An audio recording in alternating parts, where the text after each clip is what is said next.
The United States' newest aircraft carrier is now on its first deployment to train with allies in the Atlantic. The move comes during a time of increased tensions around the world. The aircraft carrier, USS Gerald R. Ford, began its deployment in the North Atlantic Ocean on Tuesday as the lead ship in a carrier strike group. An aircraft carrier is a huge ship that serves as an airbase at sea. The strike group includes 6 ships from NATO countries, several U.S. warships, and a submarine. "We're going to use the entire Atlantic as our playpen," said Navy Captain Paul Lanzalotta. He is the ship's commanding officer. The Navy calls the carrier America's biggest and baddest warship. It has about 20 new technologies and a completely redesigned flight deck, the area where planes take off and land. The ship is able to launch 30% more flights than other U.S. carriers. The nuclear-powered carrier also has a new radar system. The USS Ford is the world's largest warship. It weighs about 112,000 tons. Nimitz-class carriers are the next largest, weighing 12,000 fewer tons. However, because of better design and technology, the USS Ford requires about 600 fewer sailors to operate than the Nimitz-class carriers. The USS Ford is the first ship in the new Ford class of aircraft carriers. It is the first new class of aircraft carrier in more than 45 years. The lead ship of the Nimitz-class carriers, the USS Nimitz, is expected to be retired in the coming months.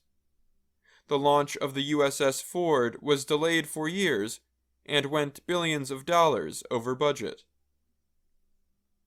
The ship's current carrier strike group also includes forces from Canada, Denmark, Finland, France, Germany, the Netherlands, Sweden, and Spain.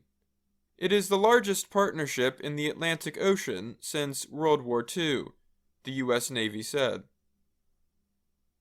Lanzalotta said the North Atlantic deployment will help the group prepare for longer deployments that will begin next year. The group will be carrying out several military exercises in the North Atlantic, said Vice Admiral Dan Dwyer. He is the commander of the U.S. Second Fleet, which operates in the Arctic and North Atlantic Oceans. Dwyer said, "We can no longer assume that geography provides us with the protection that we've had in the past." The deployment comes 7 months after Russia invaded Ukraine. And it comes weeks after Russian President Vladimir Putin called for 300,000 additional troops to replace heavy losses.